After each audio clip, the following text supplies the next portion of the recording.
We haven't done a Bannerlord's video in ages. And in this video, we're going to go through the big announcement of Mount & Blade 2 Bannerlord War Sales, a DLC that's going to add a ton to the game. So in my typical fashion of upfronting the knowledge of my video, here is all the down and dirty of what's happening. They're adding a new race called the Nord, and they're also going to be adding a new faction called the Nord.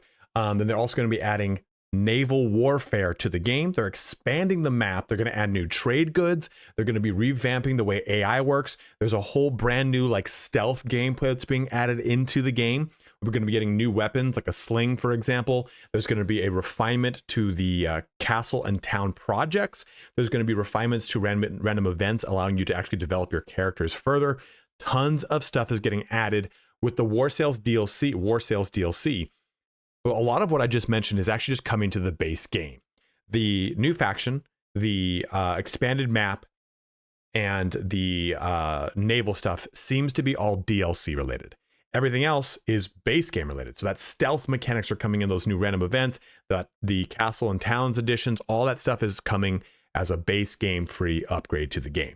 So that is the down and dirty of what is coming from Mount & Blade 2 Bannerlord, and it is really exciting. This is all set to come out in the middle of June. I think it's at June 17th, 2025 is the launch time for this. We'll, of course, be covering that in great detail as we get closer and closer to that launch time, and hopefully I'll be able to show off some gameplay of that early. But if that is all you wanted to know, and maybe you've already seen this covered already on their Twitter or their posts, wherever it is, feel free to go ahead and shut the video down. But for those that want to stick around, we're going to go show this announcement trailer, which I'm going to link in. I'm going to link the whole entire blog post in the comment section and in the description. So you can just go ahead and click that if you're at work or whatever, you want to just read it instead. And then we're going to go through that blog post and all the details coming. So if you are heading out, thank you so much for watching, but please don't forget to like, comment, or subscribe. If you are not heading out, let's see what is coming in Mount & Blade 2 Bannerlord War Sales. Let's just go ahead and press play. I turned it down a little bit here so I can talk over it. But this is looking great. So right now we have Britannia. This is not even the new Nord faction, I don't think. Dude, that was just such a good transition. Oh, this is something we've wanted in the game for ages, right? Everyone's wanted this naval warfare. But just if I can go throw full fisticuffs and ram something, I can't wait. I'm so jazz-handed right now. I don't even know what that term means. I made it up in the moment. So that's an example here. Let me just back that up really quick. This is an example of the expanded map, and with that too, we'll be getting new settlements that'll actually have new trade goods added into it as well. And you can see all the little names above here too. So navigating through the naval world looks like it'll activate, or it'll be done in the same way that it is over the overland map. God, I haven't played Bannerlord in so long, and I'm excited to fire it back up, maybe. And it just shows you every single faction's, like you can see the Empire here, it's just every faction's look. And you'll also be getting new troops, Mariner troops that are themed alongside with this as well. And every faction too has a pretty different look for each one of their ships. So I wonder too if they will have different stats and roles. Oh, if I said right now my nipples are hard, you'd believe me, because they definitely are. I'm gonna turn this up a little bit, I suppose.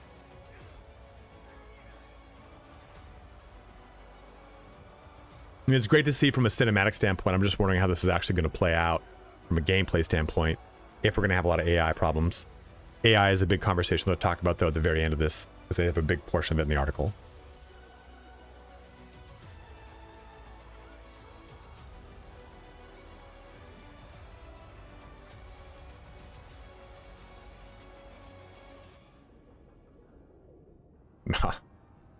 Man, that's looking great. So June 17th, that's coming out here. Let's jump now into the blog post and show all this off to talk more. The music is great. One thing what is it? Oh, okay. So if you don't know, I listen to a lot of synth retro wave, and it's like, well, listen to Time Cop 1983. One thing I love about Bannerlords is that music. There are very few things that just get me in that feels, like the boot up, like opening overture of Bannerlord. So I'm very excited to jump into this. So take a look at the blog post and see what else is coming. All right, here we are. So unfortunately, just because of the nature of what I'm doing here, it's going to be kind of wonkapotamus. Yeah, it goes to 400 after that.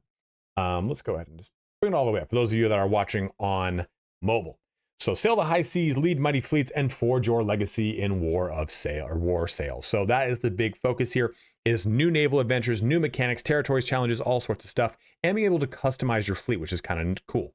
So meet the Nords, a new Viking-inspired faction. And with that, of course, will come a whole new section of the map to take advantage of. It says right here, explore a land of jagged peaks, vast taigas, and freezing fjords, where scattered settlements rise like ships from the sea. So it'll be fun. It'll be really fun to see how this faction is themed. Well, we know how it's themed, right? When we see a faction named like Nords, and Nords already exist in the game, right? You can already play them through usage of the minor clans, but it'll be exciting to see what the rest of these units will look like if they're going to stick closer to what the Norse are like, right? Because we already have a faction that is modeled after the Kievan Rus, which is the precursor to the like the Russian empires that come much later, much later in the history. But naval warfare is going to be a big thing here. So featuring realistic wind and water physics, ship-to-ship combat lets you board enemies from multiple points, ram them, or attack from afar. Captain can seize opportunities by boarding already engaged ships, prepare for an incoming attack by creating a floating fortress, or take a risk to tie down several enemies at once, giving their allies an edge elsewhere. So I'm excited to see how the ramming mechanics are going to work. I expect this to be super janky. I expect the launch of this to be rough when it comes to how the AI is going to manage this. So hopefully it won't be too bad. We can actually still have some really good fun with this, because we know how sieges were when the game first started. They were a little wonkapotamus with things getting stuck in certain locations. I imagine, like, you go to do a boarding party and your units just get stuck at the boarding portion. So I imagine that stuff's going to happen. But well-placed arrows and ballista fire can tear through sails, so it'll be cool to see how we're going to be able to customize each individual ship. So dynamic weather system was added into the game, so we'll see how that's going to play a big role in this as well, adding a lot of what they were talking about with the physics of wind playing into all this. And attrition as well, right? Attrition can unravel even the best laid plans. So the naval systems and Nord faction integrate into Bannerlord's world, reshaping trade, warfare, and diplomacy. Ship production and new trade goods add regional variety. Coastal towns may grow rich from this if they can fend off pirates and naval invasions. They had said a long time ago they wanted towns to be able to grow into cities. So I wonder if they're finally going to add that feature in. This was like early beta stuff. Sieges also have been adapted to naval warfare. Armies will have to bring along a fleet and set up a blockade if they want to stop supplies and reinforcements arriving overseas, which is a really cool mechanic.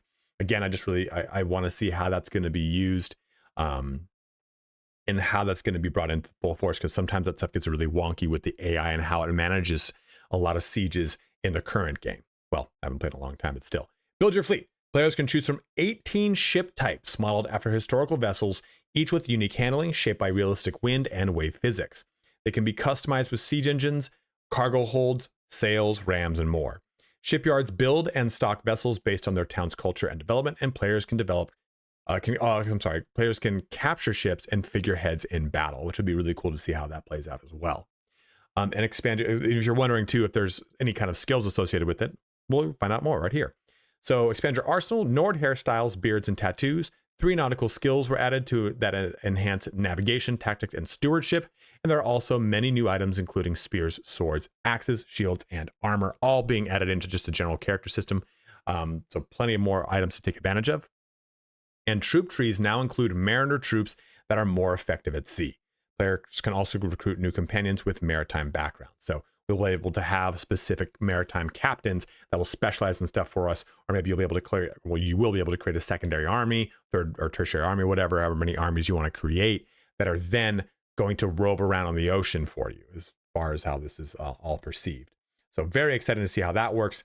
They have a quest that allows you to get a sense for how this works.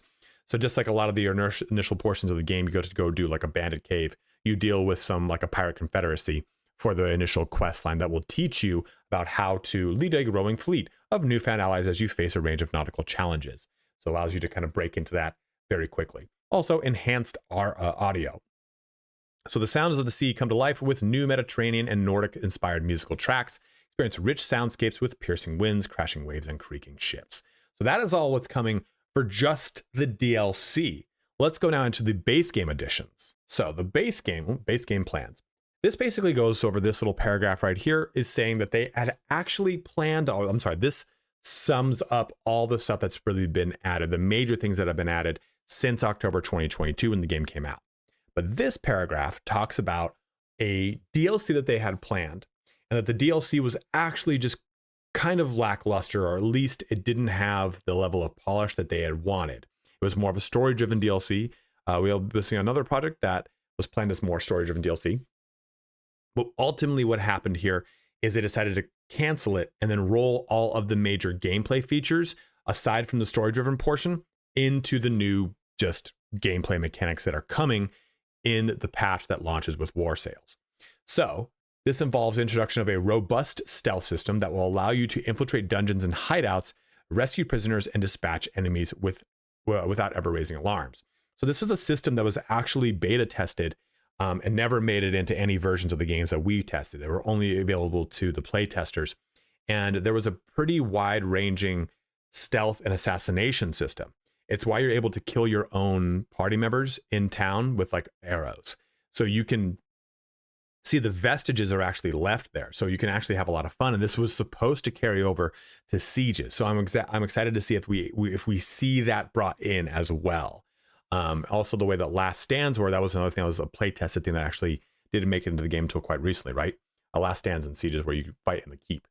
So basically they added a whole entire thief mechanic in. Well, not thief, but like you can infiltrate, assassinate, and do a bunch of cool stuff. So I'm excited to see how that plays into the stealth mechanics of the game, all those roguery characters, if you can get them focused on this, and what that really means for what comes for the future of gameplay styles for Bannerlord. But also, we are working on a feature that will prompt you with random events during your journeys. Ideally, this will not just offer a new avenue of character development, but further life to World of Colradia, where basically this allows you ways to develop your character that's not just strictly go grind that skill. Ways that you can do little things here and there, like give them money to purchase land near your fief in Ettenford, so long as they take charge of training the local militia, like stuff like this that gives you different developments to your stewardship or other capabilities and skills that are not just simply management. So a lot of cool random events are being added. Town and castle projects will also undergo changes. These adjustments will improve the balance between projects and impactful effects. Another point of interest is the passage of time, the cycle of life in the game. While we think that Bannerlord manages to achieve a happy medium between these progression points, not rushing players, we also feel that additional choice in this regard. So we'll see that coming as well. Also, parlay feature will be, you'll be able to parlay into discussions with people, maybe for quests or what have you, without getting killed. So you can see that this faction's at war. We can parlay with this character and just talk directly to them, talk directly to them without dealing with any issues. So a lot easier to deal with the parlay system now, which seems quite nice. Also adding a character import and export feature, allowing you to adjust various aspects like equipment, perks, skills, attributes, name, culture, gold by editing the character file in the game saves folder and importing it via the console window cheats, which will be pretty interesting to see. This is a pretty requested feature, as it says right here, the community requested. So it's nice to see that being integrated. Alongside, we continue to work on the combat experience, which includes the addition of new weapon types like slings. Spear bracing is being refined with better targeting, smoother animations, and spearmen using their spears by default, making them more effective against cav charges. Because right now they've just been wonky for ages with bouncing around the way they use it. They'll brace it. They're using pikes or certain length of spears. And lastly, the biggest one here is on AI. So a variety of AI enhancements are also being added, such as more accurate usage of melee weapons, improved pathfinding, and reduced zigzag movements for mounted AI, improved AI accuracy against moving targets, and increased firing rate through better avoidance of friendly troops. Beyond that, we're addressing various siege AI issues, preventing archers with a targeted order from getting too close to the enemy. So I'm really excited to see how else is going to shake out. There's also a bunch of adjustments for modders to help them out as well. So this all is coming in June, so not too far away, right? Just 4 more months, almost to the day. We'll be able to tap into a lot more features on how to play the game on just a base level, but a whole new way to tap in with this naval warfare. So go ahead and let me know in the comment section below. Are you excited about this DLC? Have you not played Bannerlord since 2020 and you're looking to crack into some old lockdown vibes? And here you go. It's going to be fun to jump back into this in June. Or are you not excited about this? Is this not a faction you want to play? Were you not looking forward to naval warfare? Did you want a different thing to take advantage of? Go ahead and let it be known. But as always, guys, thank you so much for watching here today. Have a good one and take care.